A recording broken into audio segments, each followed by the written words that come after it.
नमस्कार दोस्तों, study with introvert में आपका स्वागत है। मैं इंट्रोवर्ट आज आपके सामने एक नए टॉपिक के साथ उपस्थित हुआ हूँ। टॉपिक का नाम है साउंड यानी ध्वनि। ध्वनि से रिलेटेड जितने भी क्वेश्चंस हैं जो प्रीवियस ईयर एग्ज़ाम्स में आए हैं वो मैं आपके सामने प्रस्तुत करूँगा और उसको अच्छे से एक्सप्लेन करूँगा, जिससे वो पूरा टॉपिक आपका क्लियर हो जाए। और कोई भी आपका डाउट हो तो वो हमें कमेंट करके पूछ सकते हैं। तो वीडियो को में लास्ट तक बने रहें और वीडियो अगर अच्छा लगे तो लाइक करें, चैनल को सब्सक्राइब करें और अपने दोस्तों से शेयर करें।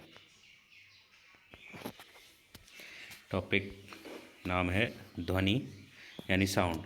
इसमें प्रीवियस ईयर एग्ज़ाम के जितने भी क्वेश्चंस होते हैं वो सारे आपको मिलेंगे और ये एक बहुत ही इम्पोर्टेंट टॉपिक है उस जनरल साइंस के हिसाब से।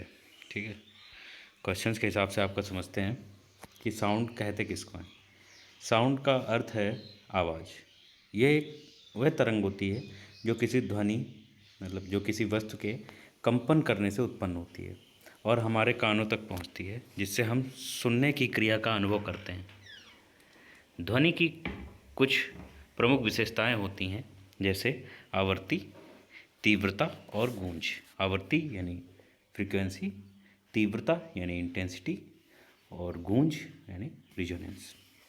ध्वनि का उपयोग हम क्यों करते हैं कि ध्वनि का उपयोग जो है संचार में, संगीत में, विज्ञान और अनेक अन्य क्षेत्रों में होता है। संचार मतलब हम अपनी बात को आप तक पहुंचा रहे हैं, यह भी ध्वनि के माध्यम से ही हो रहा है। ठीक है, संगीत म्यूजिक जो हम सुनते हैं, विज्ञान जो हम महसूस करते हैं और अनेक क्षेत्रों में जो है ध्वनि का उपयोग होता है। ठीक है, क्वेश्चन के माध्यम से समझते हैं कि ध्वनि तरंगें किसमें यात्रा नहीं कर सकती। अच्छा, ध्वनि को ट्रेवल करने के लिए कुछ कोई एक माध्यम चाहिए। अगर जैसे सॉलिड, लिक्विड, गैस माध्यम होते हैं, है ना, इनमें ध्वनि जो है ट्रेवल कर सकती है। लेकिन अगर निर्वात है यानी वैक्यूम है, वहाँ पे एयर भी नहीं है, तो ध्वनि ट्रेवल नहीं कर सकती, हमें सुनाई नहीं देगा। ठीक है, तो ऑप्शन ए है वायु, ऑप्शन बी है पानी, ऑप्शन सी है निर्वात, ऑप्शन डी है स्टील। तो ऑप्शन सी यानी निर्वात में ध्वनि तरंगें यात्रा नहीं कर सकती यानी ट्रैवल नहीं कर सकती। तो ध्वनि को हम नहीं सुन सकते हैं। अगर हम लोग वैक्यूम में बैठे हैं तो हम एक दूसरे से क्या बात करेंगे, वो हम आवाज़ हमें नहीं सुनाई देगी। वैक्यूम में आवाज़ सुनाई नहीं देती है। ध्वनि तरंगें यांत्रिक तरंगें होती हैं यानी मैकेनिकल वेव्स होती हैं। इसके संचरण के लिए माध्यम की आवश्यकता होती है। और ध्वनि तरंगों की चाल सर्वाधिक जो है ठोस में और सबसे कम गैस में होती है। ठोस में क्यों ज़्यादा होती है? क्योंकि उसके जो पार्टिकल्स होते हैं ठोस के, वो आपस में कनेक्टेड होते हैं और कनेक्टेड होते हैं उनमें जो है जो ट्रैवल कर, तो सॉलिड के पार्टिकल्स जो होते हैं बहुत ही पास पास होते हैं, है ना, और लिक्विड के उससे कम, और गैस के तो पार्टिकल्स हमेशा फ्रीली मूव करते हैं।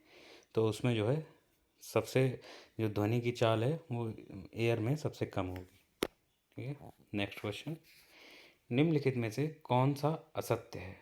ध्वनि तरंगें कैसी तरंगें हैं? ठीक है, ध्वनि को अभी हमने बताया था कि ध्वनि तरंगें जो है वो यांत्रिक तरंगें हैं। तो दाब, है ना, या अनुदैर्ध्य, दैर्ध्य या विद्युत चुम्बकीय या यांत्रिक। तो ध्वनि एक यांत्रिक तरंग है, ना कि विद्युत चुम्बकीय तरंग। ध्वनि के संचरण के लिए माध्यम की जरूरत होती है, इसलिए ध्वनि एक यांत्रिक तरंग है। ध्वनि का संचरण वायु अथवा गैस में केवल अनुदैर्ध्य तरंगों के रूप में होता है, जबकि ठोसों एवं द्रवों में अनुप्रस्थ एवं अनुदैर्ध्य दोनों प्रकार की तरंगों के द्वारा ध्वनि ऊर्जा का संचरण संभव होता है। समझ में कि अनुदैर्ध्य यानी वेवलेंथ के अकॉर्डिंग, और क्या है अनुदैर्ध्य अनुप्रस्थ जो हॉरिजॉन्टल एंड वैसा वर्टिकल, उसके दोनों के माध्यम से जो है ध्वनि जो है ट्रेवल करती है, किसमें, सॉलिड और लिक्विड में। नेक्स्ट क्वेश्चन, किसी ध्वनि तरंग की आवृत्ति जो फ्रिक्वेंसी है वो है v, और आवर्तकाल यानी टाइम पीरियड जो होता है वो है टी, और इसके बीच में कह रहा है कि क्या संबंध होता है। तो ध्वनि का एक फार्मूला याद रखिएगा कि ध्वनि आवृत्ति यानी एन इक्वल टू 1/t। ठीक है, तो एन इक्वल टू 1/t। यहाँ पे वी दिया गया है तो उसको वी कर लीजिए, वैसे तो एन है। ठीक है, यहाँ पे ये एन, ये ठीक है। नेक्स्ट क्वेश्चन,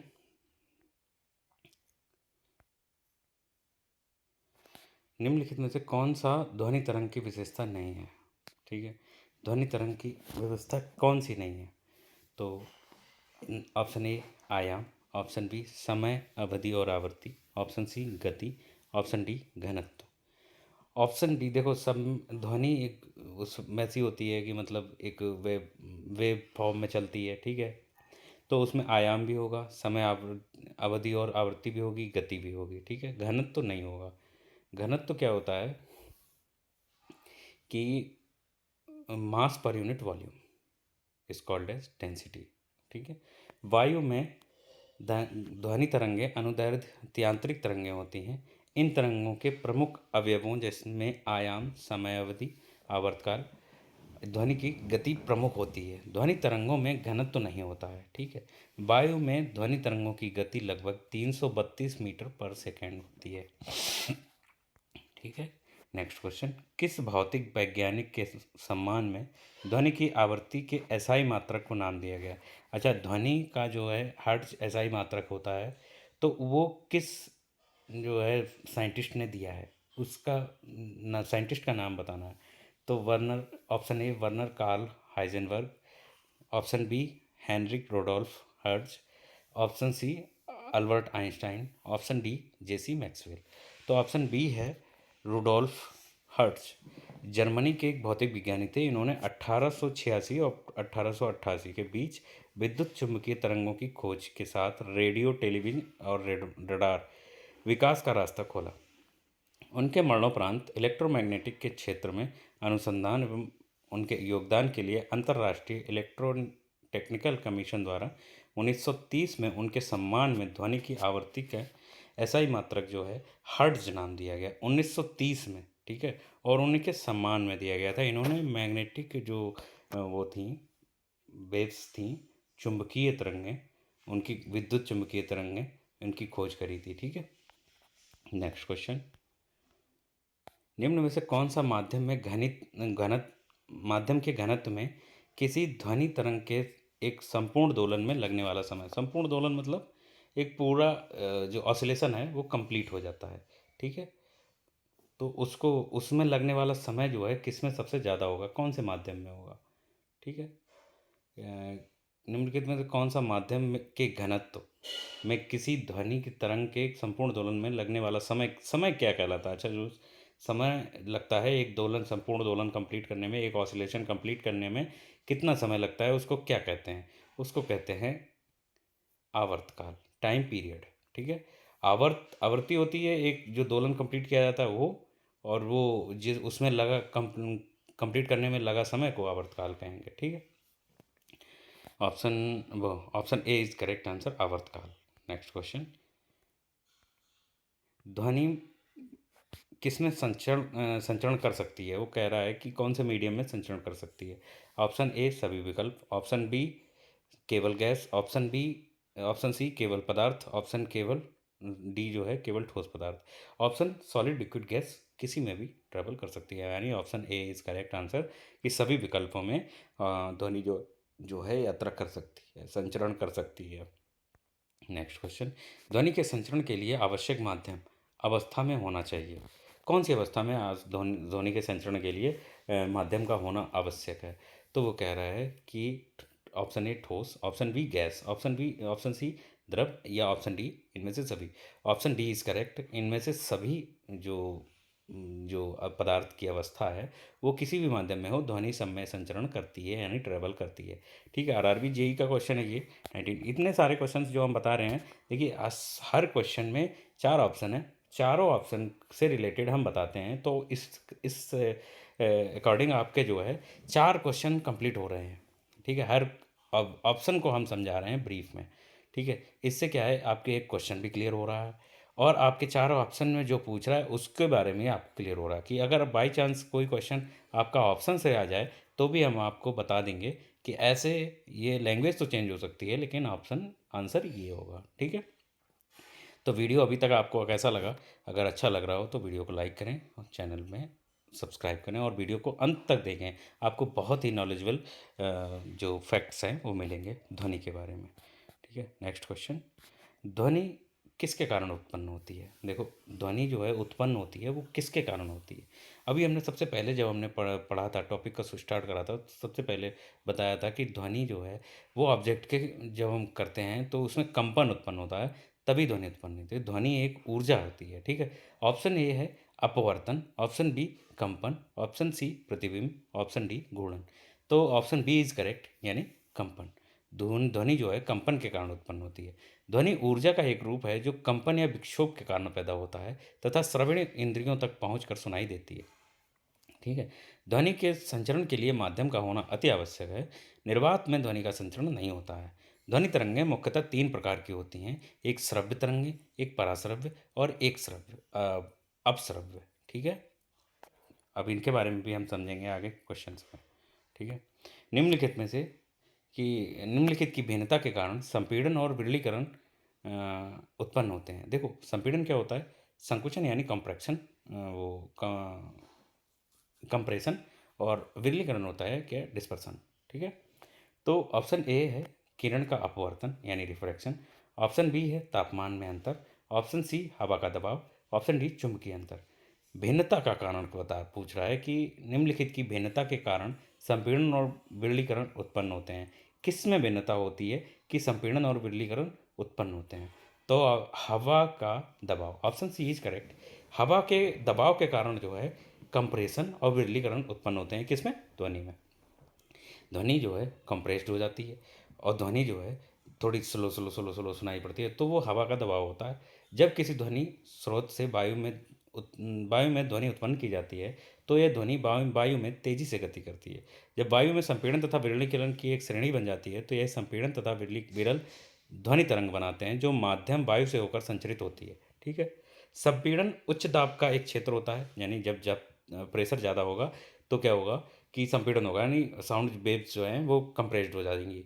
और विरलन जब निम्न दाब का क्षेत्र होगा, जब जैसे वायुमंडलीय प्रेशर जो होता है वो कम होता है, तो क्या होगा, साउंड वेव्स जो हैं वो डिस्पर्स हो जाएंगी। ठीक है, और दबाव की भिन्नता का कारण जो होता है वो वायुमंडलीय प्रेशर होता है। ठीक है, नेक्स्ट क्वेश्चन, ध्वनि निम्न में से क्या है? ध्वनि क्या है? अब सबसे पहले ही हमने बताया था कि ना, ऑप्शन ए है ज्वारीय तरंग, ऑप्शन बी यांत्रिक तरंग, ऑप्शन सी सतही तरंग, ऑप्शन डी विद्युत चुम्बकीय तरंग। तो ध्वनि होती है वो यांत्रिक तरंग होती है। ठीक है, निम्नलिखित, नेक्स्ट क्वेश्चन, निम्नलिखित लिखित में से कौन सा निर्वात में यात्रा नहीं कर सकता? यात्रा देखो, ऊष्मा निर्वात में यात्रा तय कर सकती है, ऑप्शन सी बी है ध्वनि, ऑप्शन सी है प्रकाश, वो भी कर सकता है, ऑप्शन डी है अल्ट्रावायलेट रेज। अल्ट्रावायलेट रेज जो होती हैं सूर्य से निकलती हैं, वही जो होती हैं पराबैंगनी किरणें इनको कहते हैं, वही अल्ट्रावायलेट रेज होती हैं जो हमारी स्किन के लिए बहुत नुकसानदायक होती हैं, यानी चर्म रोग जिससे उत्पन्न हो सकता है। अगर हम पराबैंगनी किरणों के प्रभाव में आ जाते हैं तो हमें चर्म रोग का कैंसर भी हो सकता है। ठीक है, तो ध्वनि जो है निर्वात, ध्वनि को संचरण करने के लिए हमेशा किसी माध्यम की ज़रूरत पड़ती है, यानी सॉलिड लिक्विड गैस। सॉलिड यानी लोहा लकड़ी जो भी है वो, और लिक्विड यानी तेल जल जो भी है, और इसके बाद में गैस तो मतलब वायु हो गई। ठीक है, इनमें सब में जो है हमें ध्वनि ट्रैवल कर सकती है। और ध्वनि देखो, प्रकाश वो भी निर्वात में तय कर सकता है, ऊष्मा वो भी तय कर सकती है। और प्रकाश की चाल जो होती है निर्वात में सबसे अधिक होती है, वो कितनी होती है? 3 × 10⁸ मीटर पर सेकेंड। ठीक है, नेक्स्ट क्वेश्चन, निम्नलिखित में से पर ध्वनि तरंग भ्रमण करती है। निम्नलिखित पर ध्वनि तरंग भ्रमण करती है, तो भ्रमण करती है मतलब ट्रैवल करती है। ठीक है, विभिन्न माध्यमों में भिन्न गति, बिल्कुल विभिन्न माध्यमों में भिन्न गति, विभिन्न माध्यमों में एक ही गति नहीं। लकड़ी में 10 मीटर पर सेकेंड, बिल्कुल नहीं। एक ही माध्यम में भिन्न गति, बिल्कुल गलत। तो निम्नलिखित ध्वनि तरंग जो है भ्रमण करती है वो विभिन्न माध्यम में भिन्न गति, विभिन्न माध्यम में भिन्न गति। अभी हमने पहले क्वेश्चन बताया था संपीड़न और विरलीकरण का, कंप्रेशन एंड डिस्पर्सन का, तो उसमें क्या था कि जो ध्वनि है वो ट्रेवल कर रही है, वो सॉलिड में अलग करेगी, लिक्विड में अलग करेगी और गैस में अलग करेगी। जैसे जैसे ही प्रेशर जिस हिसाब से होगा उसी हिसाब से वो वायुमंडलीय प्रेशर पे डिपेंड करता है, ठीक है। और ध्वनि जो होती है एक यांत्रिक तरंग होती है, उसका जो कहते हैं वो निकालते हैं जब वेग निकालते हैं, वेग वेग होता है, वेग का फार्मूला होता है लैम्डा अपॉन फ्रीक्वेंसी, ठीक है। लैम्डा लैम्डा क्या होता है, अब तरंग दैर्ध्य यानी वेवलेंथ, और तरंग का वेग होता है v, और f होती है आवृत्ति, आवृत्ति यानी फ्रीक्वेंसी, ठीक है। तो लैम्डा इक्वल टू क्या होता है v/f, ठीक है। नेक्स्ट क्वेश्चन, निम्नलिखित में से किस माध्यम में ध्वनि नहीं जा सकती? वो तो निर्वात में नहीं जा सकती है। क्वेश्चन बार बार देखो, केवल लैंग्वेज बदल रही है लेकिन ऑप्शन सेम आ रहा है, ठीक है। ये चीज़ आपने नोटिस करी होगी, हम यही क्वेश्चन 3-4 क्वेश्चन के तरीके से पूछते हैं, लेकिन हाँ लैंग्वेज बदली हुई है, बस ऑप्शन सेम है। तो वायु में ध्वनि की चाल जो लगभग होती है वो 332 मीटर पर सेकेंड होती है, और जल में 1483 मीटर पर सेकेंड, और लोहे में सर्वाधिक जो दिखा रहे हैं 5130 मीटर पर सेकेंड होती है, ठीक है। तो ऐसे रखना है कि ये देखिए हर एक मीडियम में ध्वनि की चाल डिफरेंट है। लोहे में यानी सॉलिड में होती है 5130 मीटर पर सेकेंड, और लिक्विड यानी जल में हो रही है 1483 मीटर पर सेकेंड, और ध्वनि जो वायु में चल रही है वो 332 मीटर पर सेकेंड, ठीक है। नेक्स्ट क्वेश्चन, मनुष्य के लिए ध्वनि का श्रव्य परास यानी ऑडिबल रेंज। अच्छा, श्रव्य, पराश्रव्य और अपश्रव्य जो थी, है ना, वो ध्वनि कैसी होती हैं?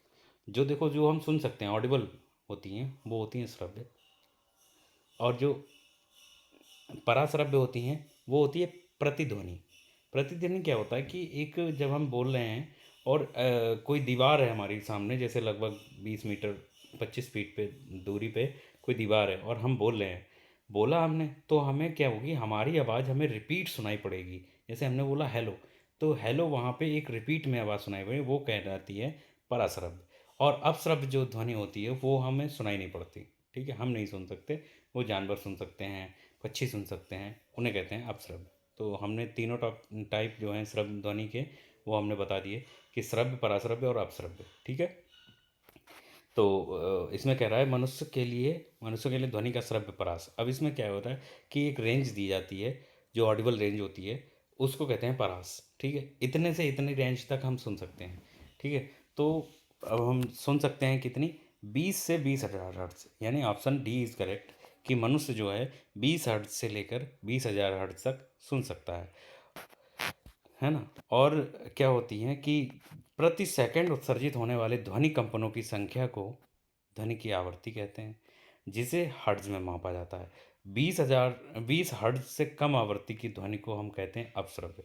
जो 20 हर्ट्ज से कम ध्वनि है, जो उसकी फ्रिक्वेंसी है जितनी, कि वो 20 हर्ट्ज से अगर कम है, ठीक है, वो हम सुन नहीं सकते, उन्हें कहेंगे अपश्रव्य।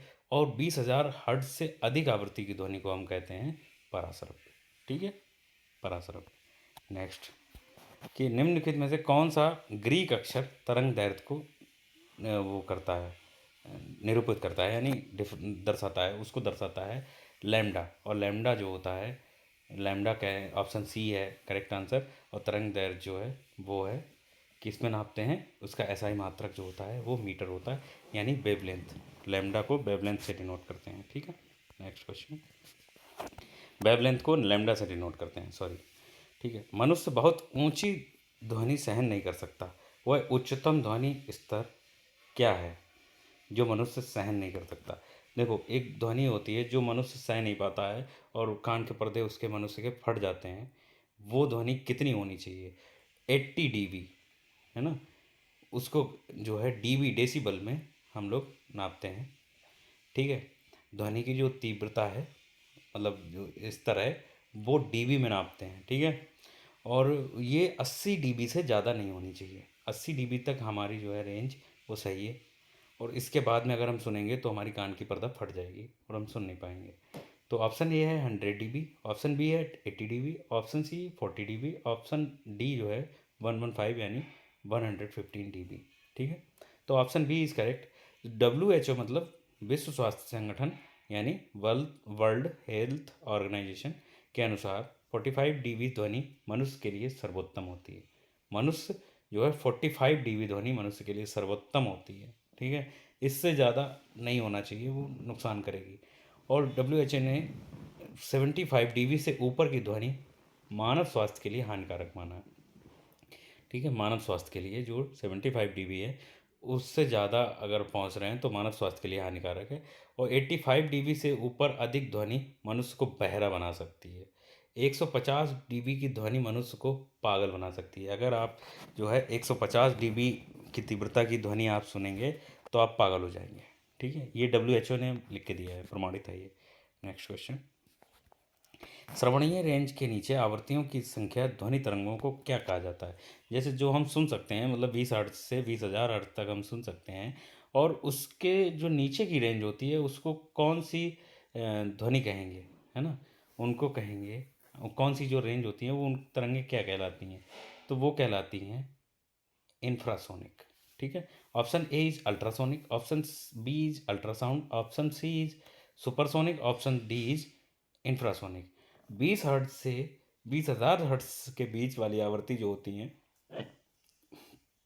वो हम लोग ऑडिबल रेंज होती है, और 20 हर्ट्ज से कम वाली जो होती हैं वो इंफ्रासोनिक यानी अपश्रव्य, जो हमें सुनाई नहीं देती, ठीक है, हम सुन नहीं सकते, वो वाली ध्वनि इंफ्रासोनिक वेव्स कहलाती हैं, ठीक है। नेक्स्ट क्वेश्चन, तरंगें चमगादड़ को उनके रास्ते में आने वाली बाधाओं का पता बता देती हैं। कौन सी जो तरंगें होती हैं जो हमें तो नहीं सुनाई देती हैं लेकिन चमगादड़ को सुनाई देती हैं? और चमगादड़ रात में जो उड़ता है, रात में देखता है, वो क्या करता है कि एकदम से एक ध्वनि फील करता है, तभी वो रास्ता बदल देता है, ठीक है। जबकि उसको रात में सुनाई ज़्यादा देता है, दिखता तो है ही है लेकिन कम दिखता है, ठीक है। तो वो हमेशा जो है वो साउंड को सुनता है, और साउंड की वजह से ही एकदम से उसे पता लग जाता है कि सामने कोई ऑब्जेक्ट है या नहीं है, तो वो अपनी रास्ता बदल देता है तुरंत। तो कौन सी तरंगें जो होती हैं वो उनको वो सुनता है, तो उनको सुनता है पराश्रव्य, जो हम लोग नहीं सुन पाते। मतलब 20,000 हर्ट्ज से ज़्यादा जिसकी आवृत्ति होती है वो तरंगें चमगादड़ सुनता है। और वो मतलब जानवर सुनते हैं, पक्षी सुनते हैं, पक्षियों में चमगादड़ है, और बाकी जैसे कुत्ता, बिल्ली, है ना, इसे सुन सकते हैं। ये तरंगें चमगादड़ को उनके रास्ते में आने वाली बाधाओं का पता लगाने में मदद करती हैं, ठीक है। नेक्स्ट क्वेश्चन, ध्वनि की वह निम्नतम आवृत्ति क्या है जो मनुष्य द्वारा सुनी जा सकती है? मनुष्य द्वारा 20 से 20 हर्ट्ज तक, 20,000 हर्ट्ज तक सुनी जा सकती हैं, ठीक है। तो 20 हर्ट्ज वाली जो न्यूनतम आवृत्ति है वही उसे राइट आंसर है कि 20 हर्ट्ज न्यूनतम आवृत्ति है जो मनुष्य सुन सकता है। और ध्वनि तरंगें जो अनुदैर्ध्य यांत्रिक तरंगें हैं, ये 3 प्रकार की होती हैं। अभी हम आपको बता भी चुके हैं पहले कि अवश्रव्य यानी 20 हर्ट्ज से नीचे की जो आवृत्ति वाली ध्वनि होती हैं उन्हें अवश्रव्य कहते हैं, श्रव्य तरंगे कहते हैं। इन्हें हमारा कान नहीं सुन सकता। और श्रव्य तरंगे 20 से 20,000 हर्ट्ज के बीच की आवृत्ति वाली तरंगों को हम श्रव्य तरंगे कहते हैं। इन तरंगों को हमारा कान सुन सकता है, और ध्वनि की वह न्यूनतम आवृत्ति जो मनुष्य के कान द्वारा सुनी जा सकती है वो है 20 हर्ट्ज, ठीक है। और पराश्रव्य तरंगें जो होती हैं वो 20,000 हर्ट्ज के ऊपर की तरंगें होती हैं। इन आवृत्ति वाली तरंगों को पराश्रव्य तरंगें कहा जाता है। हमारा कान इसे सुन नहीं सकता लेकिन कुत्ता, बिल्ली, चमगादड़ आदि से सुन सकते हैं, ठीक है। नेक्स्ट क्वेश्चन, मनुष्यों के लिए श्रव्य ध्वनि की आवृत्ति की रेंज कितनी होती है? 20 से 20 हर्ट्ज तक। ये देखिए RRB ALP के बीच में आया हुआ क्वेश्चन है। अभी हम इस टॉपिक को कितनी बार बता चुके हैं, ठीक है। और जो 20,000 से कम मतलब अधिक वाली जो होती हैं उनको कहते हैं अल्ट्रासोनिक। अल्ट्रासोनिक यानी पराश्रव्य तरंगें, ठीक है। और 20 से कम, 20 हर्ट्ज से कम वाली जो होती हैं उनको कहते हैं इंफ्रासोनिक, ठीक है। इंफ्रासोनिक यानी कौन सी तरंगें थी? अवश्रव्य तरंगें, ठीक है। नेक्स्ट क्वेश्चन, इनमें से कौन सी तरंगें मनुष्य के लिए श्रव्य होती हैं 20 से 20,000 हर्ट्ज से? मतलब लैंग्वेज चेंज हुई है सिर्फ, बाकी ऑप्शन सेम है। तो इससे आपको एक टॉपिक 3-4 क्वेश्चन के माध्यम से पता लग जा रहा है, और आपको अच्छे से समझ में भी आ रहा होगा कि हाँ, इतनी बार अगर क्वेश्चन पढ़ोगे ऑप्शन एक ही रखा रहेगा लेकिन लैंग्वेज चेंज होगी तो आपको वो टॉपिक एकदम से क्लियर हो जाएगा, ठीक है। और ये सारे क्वेश्चन कोई आम क्वेश्चन नहीं है, जो एग्ज़ाम में आए हुए क्वेश्चन हैं वही हम आपको बता रहे हैं, ठीक है। तो वीडियो में हमारे साथ बने रहें। और वीडियो को अंत तक देखें, आपको बहुत ही अच्छा समझ में आएगा। ठीक है, और वीडियो अगर अच्छा लग रहा हो तो वीडियो को लाइक करें, चैनल को सब्सक्राइब करें। ठीक है, नेक्स्ट क्वेश्चन, हवा में ध्वनि की गति से अधिक गति किस रूप में जानी जाती है? देखो, हवा में ध्वनि की गति से अधिक गति जो होती है वो किस रूप में जानी जाती है? अभी हमने बताया था कि जो जैसे ध्वनि की गति हवा में है, ठीक है, और वो ध्वनि की गति से भी अधिक गति अगर किसी उसमें चल रही है तो उसको कहेंगे supersonic. Option B solar, option C infrasonic, option D ultrasonic. ठीक है, देखो इंफ्रासोनिक क्या होती है? 20 हर्ट्ज से कम वाली, मतलब ये तो निकाल ही दो। अल्ट्रासोनिक क्या होती है? 20,000 हर्ट्ज से ज़्यादा वाली। ठीक है, उसको भी हटा दो। बी जो होती है सोलर, सोलर में क्या है कि वो तो प्रकाश की वो हो गई। ठीक है, इसको कहेंगे सुपरसोनिक। ध्वनि की गति से अधिक पिंड की गति को सुपरसोनिक गति के रूप में जाना जाता है। ठीक, किसी ऑब्जेक्ट की गति को मैक संख्या में मापा जाता है। किसी जो ऑब्जेक्ट की गति को मैक संख्या में से एक में से अधिक है तो उसे सुपरसोनिक कहेंगे। यदि मैक संख्या 5 से अधिक है तो उसको हाइपरसोनिक कहेंगे, मतलब अति पराध्वनिक कहते हैं। जब ऑब्जेक्ट की चाल पराध्वनिक हो जाती है पराध्वनिक हो जाती है यानी सुपरसोनिक हो जाती है तो वह अपने पीछे माध्यम में एक शंकुआकार विक्षोभ छोड़ता है यानी शॉक वेव्स छोड़ता है, और इसके कारण जो है क्या कहता है, प्रघाती तरंग उसको कहते हैं। ठीक है, प्रघाती तरंग। ठीक है, नेक्स्ट क्वेश्चन, हवा में ध्वनि का वेग, हवा में ध्वनि का वेग, अभी हम जो पहले हमने बताया था कि देखो पानी में होता है 1483 मीटर पर सेकेंड, सॉलिड मतलब लोहे में होता है 5130 मीटर पर सेकेंड, और हवा में होता था 330 मीटर पर सेकेंड। ठीक है, तो ये याद रखना है 330 मीटर पर सेकेंड हवा में। तो किसी माध्यम में जैसे ऑप्शन बी इज करेक्ट है, किसी माध्यम जैसे हवा जल लोहा में ध्वनि जो है 1 सेकंड में जितनी दूरी तय करती है उस माध्यम में ध्वनि का वेग कहते हैं। ठीक है, अलग अलग माध्यमों में ध्वनि का वेग अलग अलग होता है। वायु में 20 डिग्री सेल्सियस यानी 68 जो 68 फ़ारेनहाइट पर ध्वनि का वेग जो है 343 मीटर प्रति सेकंड होता है। और ये जो लगभग है इसको अगर हम मान लेते हैं, लगभग 343 को हम लगभग मान लेते हैं 330 मीटर प्रति सेकंड। और वेग क्या होती है? वेग को हम नापते हैं कैसे? आवृत्ति इंटू तरंग दैर्ध्य। यह एक यांत्रिक ध्वनि होती है। ठीक है, यांत्रिक है ना, मैकेनिकल वेव्स, जिसके संचरण के लिए माध्यम की आवश्यकता होती है। और ध्वनि का संचरण एक एक अनुदैर्ध्य के रूप में होता है, वेव्स के रूप में होता है।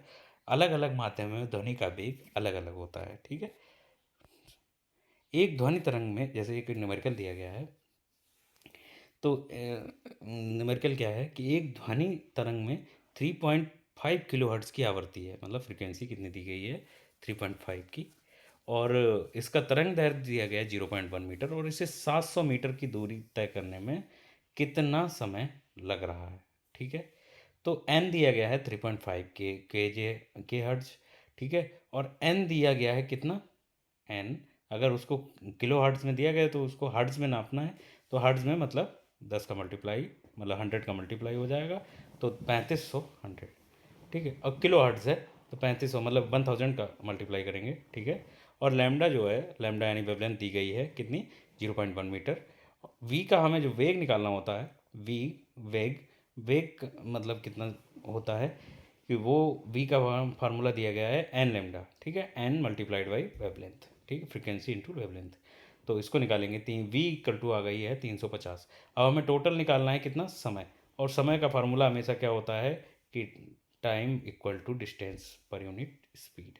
ठीक है, तो 2 सेकेंड में option C and option D is correct answer, कि टाइम हमें निकालेंगे तो इतना जो ट्रेवल करेगा कितना हो जाएगा, इसमें समय लगेगा 2 सेकेंड का। ठीक है, नेक्स्ट क्वेश्चन, एक फार्मूला यही याद रखना है हमेशा, v equal to N lambda, V equal to N lambda, ये formula v equal to N और लेमडा। ठीक है, ये याद रखना। लेमडा जो है, लेमडा वेवलेंथ, एन जो है फ्रीक्वेंसी, और वी क्या है? वेलोसिटी या स्पीड है। ठीक है, नेक्स्ट क्वेश्चन, एक प्रसारण केंद्र है, जैसे रेडियो वाला, रेडियो ऑपरेटर वाला केंद्र है जहाँ से रेडियो वो कर की जाती है, तो उसमें क्या कह रहा है कि उसमें फ्रीक्वेंसी दी गई है कितनी, 71 इंटू 10⁴ हर्ट्ज़, ठीक है। और क्या दिया गया, आवर्ती, आवर्ती यानी वो आवृत्ति दी गई है 3 इंटू 10⁸ मीटर प्रति सेकेंड, ठीक है। आवर्ती यानी स्पीड दी गई, वेलोसिटी। और क्या कह रहा है कि सात तरंगों को प्रसारित करता है, तो तरंग दैर्ध्य यानी लैम्डा निकालना है, ठीक है। तो v equal to n lambda, और आराम से रख के इसका निकल आएगा। अगर हम कैलकुलेट करेंगे नॉर्मल, तो लैम्डा की वैल्यू आ जाएगी 422.5 मीटर, यानी ऑप्शन सी इज करेक्ट। और ALP टेक्नीशियन में आया हुआ क्वेश्चन है ये, ठीक है। तो ऐसे ही एकदम नॉर्मल क्वेश्चन है, सिंपल सा, एक फार्मूले के ऊपर सब बेस्ड है, ठीक है। नेक्स्ट क्वेश्चन, वायु में 0 डिग्री सेल्सियस तापमान पर ध्वनि की गति कितनी होगी।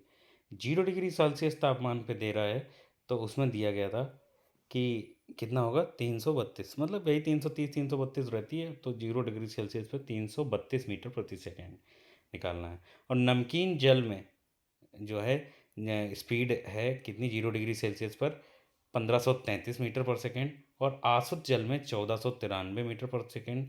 और ध्वनि का वेग मुख्यतः दाब और ताप और लवणता आदि पर के साथ बदलता है, ठीक है।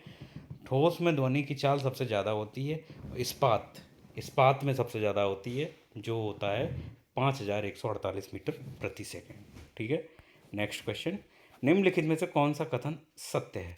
देखो, सत्य असत्य में हमें सारे क्वेश्चन का क्लियर हो जाता है, हर एक ऑप्शन जो है हमें एक क्वेश्चन की तरफ ले जाता है, ठीक है। तो हमें याद रखना है कि सत्य कौन सा है, तो हमें असत्य पता होगा तभी तो सत्य पता होगा, ठीक है।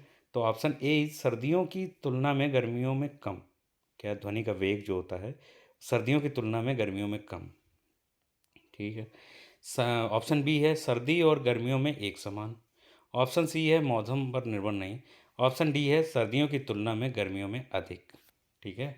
ये कह रहा है कि सर्दियों जो ध्वनि का वेग है, ध्वनि की वेलोसिटी है, वो कैसे मौसम के ऊपर डिपेंड होती है या नहीं। पहली बात तो ये मौसम के ऊपर डिपेंड होती है। मौसम के ऊपर डिपेंड इसलिए होती है क्योंकि ये टेम्परेचर पर, बायोमेट्रिक प्रेशर पर ये जो है डिपेंड करती है, ठीक है। अगर देखो प्रेशर ज़्यादा होगा तब भी ध्वनि की चाल जो है वो डिफरेंट होगी, और टेम्परेचर ज़्यादा होगा तब भी ध्वनि की चाल डिफरेंस होगी। तो टेम्परेचर अगर ज़्यादा होगा, है ना, तो वायु के पार्टिकल्स जो है दूर दूर होंगे थोड़े, उनमें मौसम ज़्यादा होगा, उसके पार्टिकल्स जो होते हैं उनमें ऊर्जा अधिक होती है। टेम्परेचर के साथ में जैसी ऊर्जा होगी वैसे ही वो ट्रैवल ज़्यादा करेंगे। सर्दियों में क्या होता है कि पार्टिकल्स जो है थोड़े पास में कॉम्पैक्ट तो होते हैं, लेकिन उनमें ऊर्जा जो होती है, इंटरनल एनर्जी, जो पोटेंशियल एनर्जी उनकी होती है, वो बहुत कम होती है, और मूव करने में थोड़ा जो है वैसा करते हैं। और टेम्परेचर के माध्यम से उसमें क्या रहता है कि स्पीड कम होती है। तो ध्वनि का वेग सर्दियों की तुलना में गर्मियों में अधिक होता है, क्योंकि माध्यम का ताप बढ़ने पर उसमें ध्वनि की चाल बढ़ जाती है, ठीक है। वायु में 1 डिग्री सेल्सियस ताप बढ़ने पर ध्वनि की चाल 0.61% मीटर पर सेकेंड बढ़ जाती है। और ध्वनि तरंगों का वेग सबसे कम गैसों में, सबसे अधिक ठोस में होता है। गैसों में सबसे कम होता है और ठोस में सबसे अधिक होता है, ठीक है। नेक्स्ट क्वेश्चन, समुद्री जल में ध्वनि की गति, समुद्री जल में ध्वनि की गति जो है वो, अभी हमने नमक वाला पानी बताया था, खारे पानी में पिछले क्वेश्चन, तो खारे पानी में बताया था 1531 मीटर पर सेकेंड, ठीक है, ध्वन ध्वनि की चाल, ठीक है।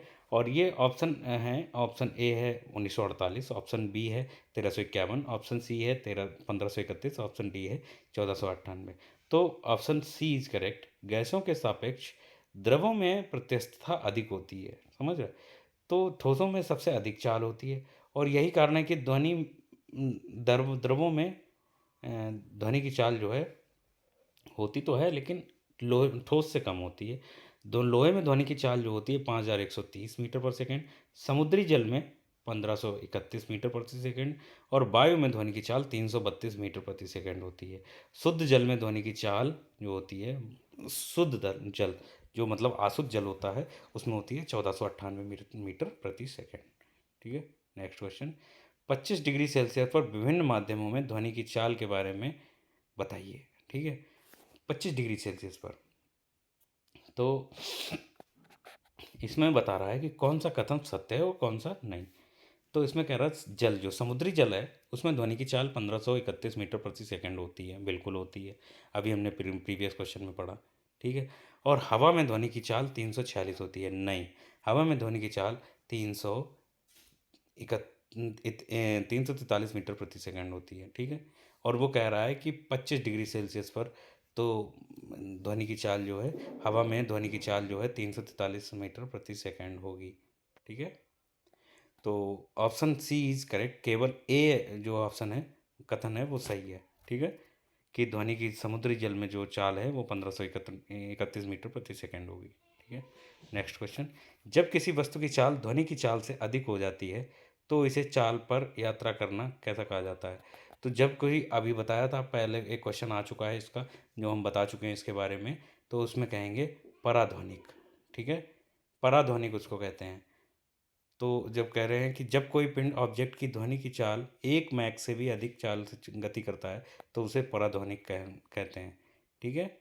अपश्रव्य ध्वनिक जो होती हैं वो होती हैं 20,000 हर्ट्ज, 20 हर्ट्ज से नीचे वाली ध्वनि।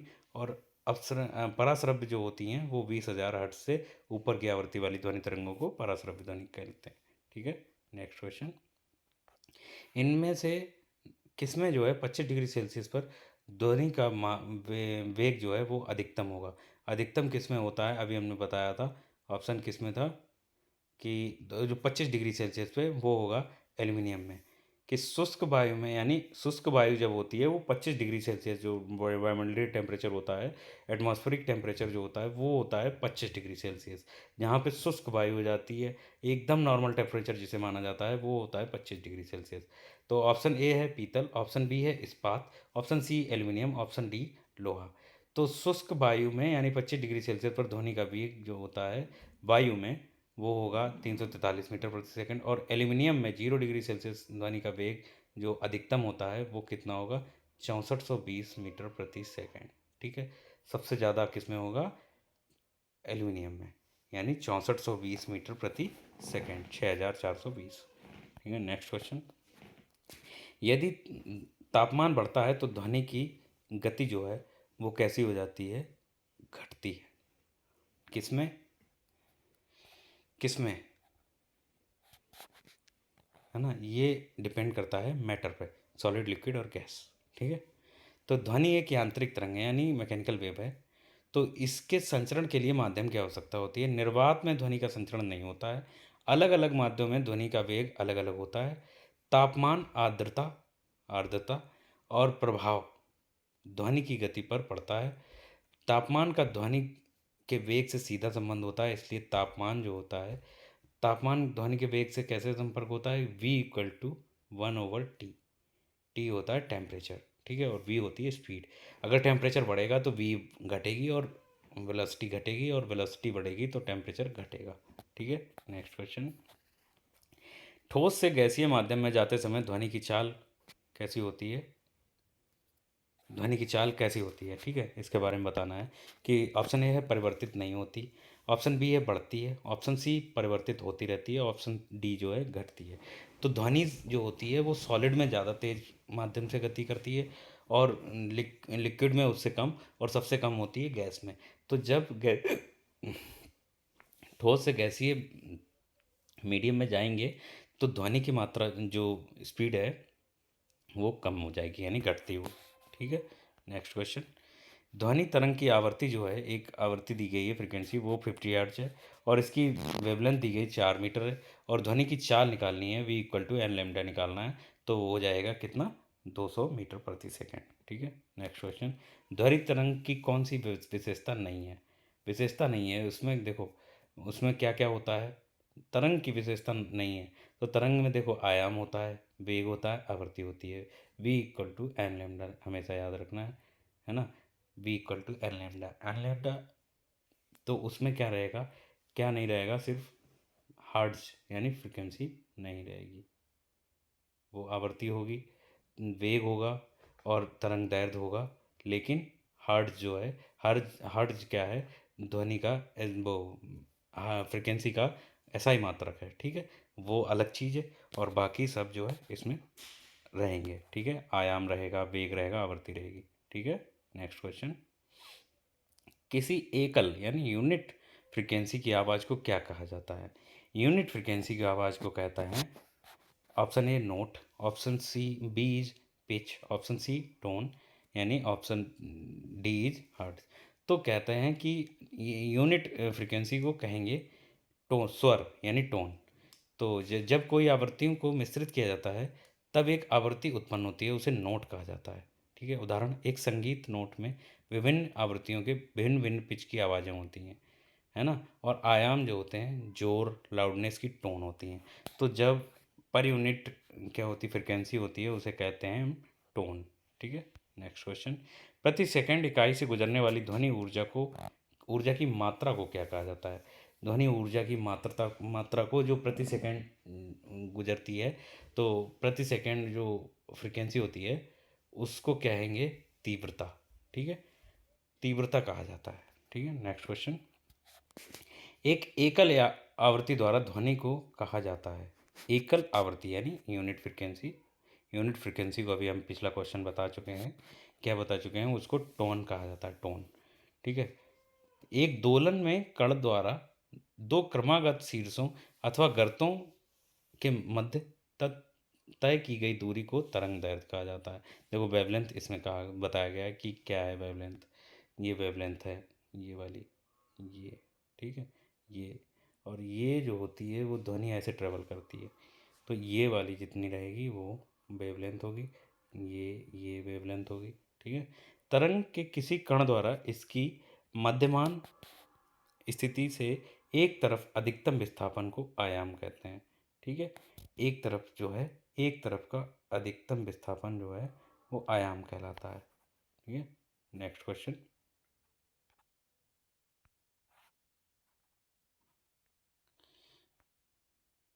चमगादड़ उनके मार्ग में आने वाली वस्तुओं को से टकराकर वापस आने वाली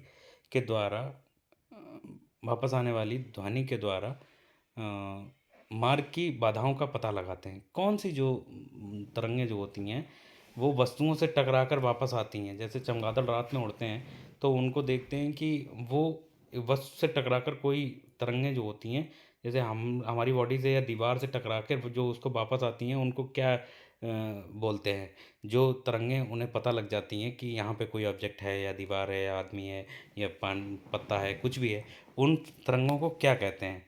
है ना, ऑप्शन ए इज विद्युत चुम्बकीय तरंगें, ऑप्शन बी रेडियो तरंगें, option C ultrasonic, option B D जो है अपश्रव्य। वे तरंगें जिनकी जो है 20,000 हर्ट्ज से ज़्यादा फ्रिक्वेंसी होती है उसको कहते हैं अल्ट्रासोनिक, और वही जो है चमगादड़, कुत्ता, बिल्ली यही तो सुनते हैं।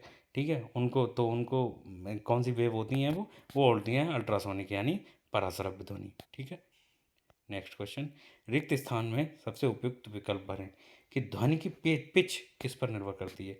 ध्वनि की पिच जो होती है वो आवर्ती पर निर्भर करती है यानी फ्रीक्वेंसी पर निर्भर करती है। ठीक है, नेक्स्ट क्वेश्चन, ध्वनि का तारत्व, तारत्व क्या होता है? तारत्व यानी पिच, पिच किस पर निर्भर करती है? देखो केवल बदल गया, ऑप्शन मतलब लैंग्वेज बदली है, ऑप्शन सेम है, आंसर सेम है।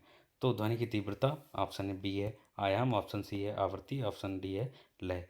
तारत्व क्या होता है? पिच, पिच जो है निर्भर करती है हमेशा आवृत्ति पे। ठीक है, नेक्स्ट क्वेश्चन, जिस तरीके से मस्तिष्क किसी उत्सर्जित ध्वनि की आवृत्ति की पहचान करता है उसे क्या कहते हैं?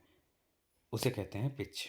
ठीक है, मस्तिष्क ही तो हमारी जो है किसी की आवाज़ को पहचानता है कि ये कुत्ता बोल रहा, आदमी बोल रहा या बिल्ली बोल रही है। ठीक है, तो वो हमारी पिच के माध्यम से हम समझ में आता है। तो जो हमारी जो आवाज़ की जो फ्रिक्वेंसी होती है, जो पिच होती है, उसके माध्यम से हमारा मस्तिष्क हमें समझ में आता है। ठीक है, उसे कहते हैं पिच। जिस तरीके से मस्तिष्क किसी उत्सर्जित ध्वनि की आवृत्ति की पहचान करता है उसे कहते हैं पिच।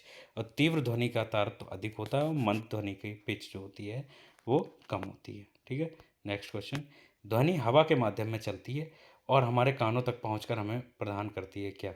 क्या प्रदान करती है? तो जैसे जब ध्वनि हमें कैसे हमारे कानों में हमें सुनाई पड़ता है, उसके लिए हमें पढ़ना पड़ेगा, मतलब हम समझाएंगे आपको कि ध्वनि हमारे हम कान से अपने कानों से हम कैसे फील करते हैं कि कोई ध्वनि उत्पन्न हो रही है। कि ध्वनि हवा के माध्यम में चलती है और हमारे कानों तक पहुंचकर हमें ध्वनि का संवेदन प्रदान करती है। ठीक है, संवेदन हमें मतलब हमें महसूस कराती है एक हवा के माध्यम से। ठीक है, ध्वनि की उत्पत्ति जो होती है वो जो उसमें वो फ्रिक्वेंसी जो होती है वो ऑसिलेशन होता है, उनका कंपन होता है। ठीक है, इस दोलन से वायु के दाब में घनत्व के प्रत्यावर्ती परिवर्तन होने लगते हैं। जैसे ही हम कोई बोलते हैं, ठीक है, तो वायु में जो प्रेशर होता है एटमॉस्फेयर में, उसमें जो है चेंजमेंट होने लगता है और वो चेंजमेंट होने के बाद कारण जो होती है वो वायु आगे की ओर बढ़ती है और आगे की बढ़ती हुई कंपन करती हुई हमारे कानों से टकराती है और हमारे पर्दे जो है उस हवा को फील करते हैं और फ़ील करने के बाद में उसे संवेदन के माध्यम से हमें समझते हैं कि हाँ, कोई ध्वनि हो रही है या कोई बोल रहा है या कोई म्यूज़िक बज रहा है या कुत्ता बोल रहा है या बिल्ली बोल रही है। ठीक है, तो वो हवा का ही प्रभाव होता है, जो हवा जो है कंपन के माध्यम से हमारे कानों में फ़ील होती है, यानी संवेदन होता है। ठीक है, तो ध्वनि हमें जो है सुनाई पड़ती है किसके माध्यम से? संवेदन के माध्यम से, है ना? ठीक है, नेक्स्ट क्वेश्चन। अच्छा, आपका आज के लिए क्वेश्चन नहीं है, बस ये टॉपिक लगभग कंप्लीट हो गया है और इसको जो बाकी इसके जो पार्ट्स हैं वो सारे हम अगले चैप्टर में बताएंगे, अगले टॉपिक में, अगले वीडियो में हम आपको बताएंगे। तो आप अभी तक लास्ट तक वीडियो देखने के लिए धन्यवाद आपका। और अगर आपको कोई भी बात ना समझ में आ रही हो तो कमेंट करके ज़रूर पूछें।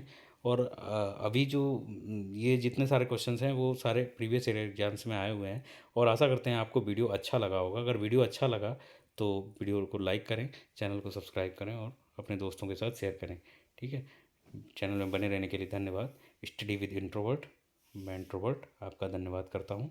ठीक है, बाय, थैंक यू।